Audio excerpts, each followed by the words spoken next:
уур амьсгалын өөрчлөлтийг сааруулах болон дасан зохицох арга зам үүний төлөө бид юу хийж чадах вэ гэсэн сэдвээр хичээлийг танилцуулж байна. Хичээлийн хөтөлбөр дараах хэсгүүдтэй байгаа.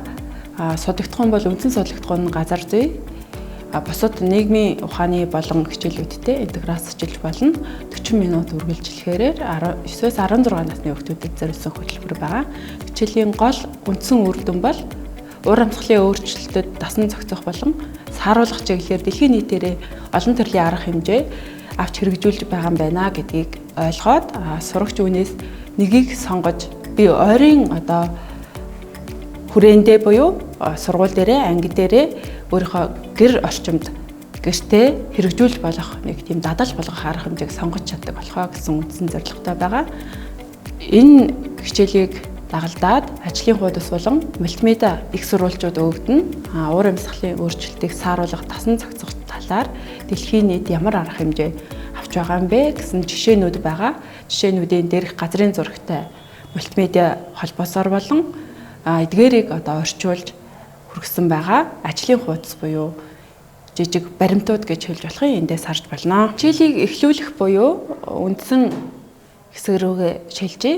За эндээс хичээлийг сэдэлжүүлэх эхний хөлбөр бол уур амьсгалын өөрчлөлттэй холбоотой өнгийн кодуудыг ялгаж болно.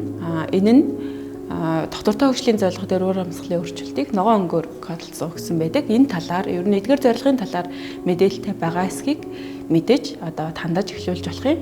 За дараа нь бол Монгол орны уур амьсгалын өөрчлөлттэй холбоотой зургууд видеонууд, бичлэгүүдээр эхлүүлж болно. Уур амьсгалын өөрчлөлтийн үр дүнд ямар эрсдэл учирч байгаа юм бэ гэдгийг харуулсан бичлэг.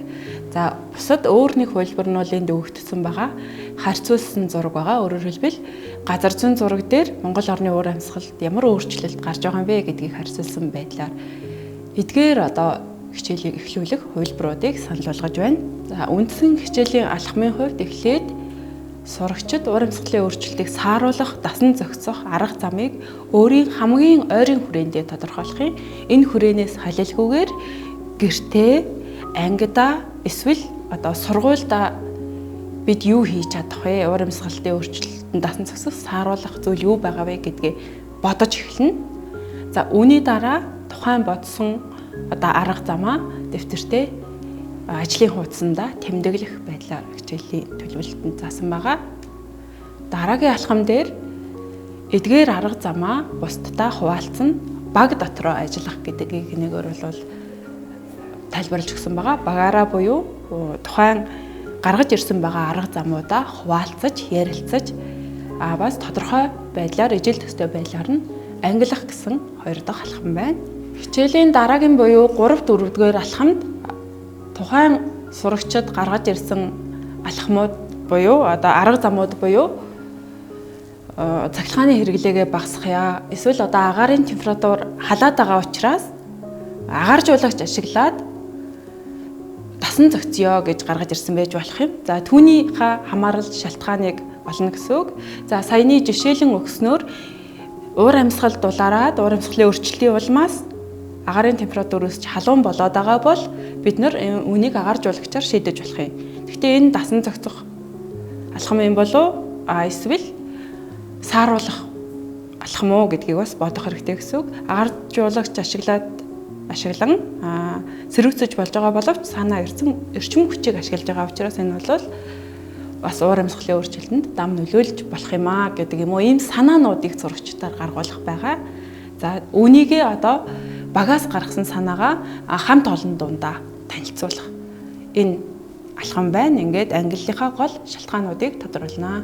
За сүүлийн алхам буюу 5 дугаар алхам дээр ажлын хуудаст жишээ болгон өгсөн кейсүүд байгаа.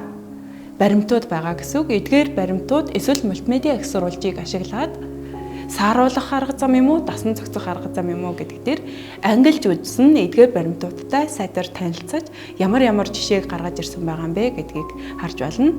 За жишээлх юм бол Малайз улсад шүрийн дэвэ гэж нэрлэдэг буюу далайн эргийн орчмын шүр багасаж байгааг өөрчлөх зорилгоор шүрийн тариалан ихээр эрхлэх болсон байна ч гэдэг юм уу. Эсвэл аль нэг оронд ундаг дугуй хэрэглэж тээврийнхаа 60%-ийг нэг хотын тээврийн 60%-ийг шийдсэн байна. Гэх мэтчлэн эдгээр жишээнүүд дээр сонголт хийж буюу одоо дүн шинжилгээ хийх юм. Үүний дараа өөрсдийн гаргасан жишээг эдгээр улс оронд одоо явуулж байгаа жишээтэй харьцуулаад аль нэгийг сонгоод өөрийн хувь нэмэр оруулж чадахыг сонгож хэрэгжүүлэх талаас нь суралцагчдад одоо санал болгоно гэсэн үг. За энэ бол хичээлийн маань төгсгөлийн алхам байгаа. За хэрвээ энэ алхмыг хийхэд бэрхшээл тулгарх юм бол одоо дараах мэдээллээс багш танилцуулж өгч болно. Энэ мэдээллийг ажлын хуудас байдлаар өгж болно. За үүнд уур амьсгалын өөрчлөлт гэж юу юм бэ? Түүнд юу нөлөөлөд идгийг?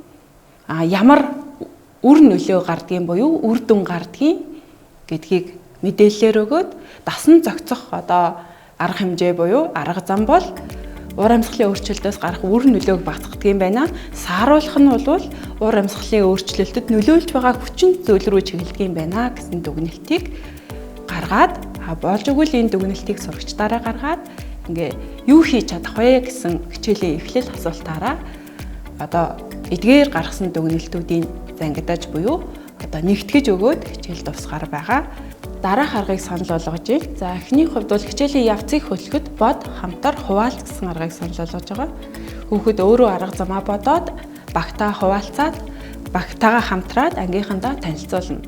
За мөн давхар баримт шинжилгээ буюу газар зүйн хичээл дээр бол кейс шинжилгээ гэж хэлдэг арга зүйг хэд хэдэн орны жишээ баримтуудыг уншиж судлах байдлаар санал болгож байна. Багш хичээлийн төгсгөлд хүүхдүүдээр бас уур амьсгалын өөрчлөлтийг сааруулах тасан зохицоход ямар одоо алхмуудыг энэ арга замуудыг хэрэгжүүлж болох юм гэдгийг зарим жишээг үзүүлээд одоо бүгдээрээ эхэлцгээе. Эсвэл энэ уур амьсгалын өөрчлөлтөд одоо өөрчлөлтийг сааруулахад дасан зохицоход бидний оруулах хувь нэмэр энэ байна. Үүнийг одоо цааш нь бусдадаа танилцуулъя, хуваалцъя гэсэн юм уриалга гаргаж эсвэл ямар нэг ажлыг одоо эхлүүлж төлөвлөх юу хийхийг бусдад нь танилцуулбал хичээлийг дуусгах боломжтой байгаа, дүгнэх боломжтой байгаа. Тэгээд ашигласан нэмэлт холбоос мэдээллийг бол дараах материалаас авах боломжтой. Баярлалаа.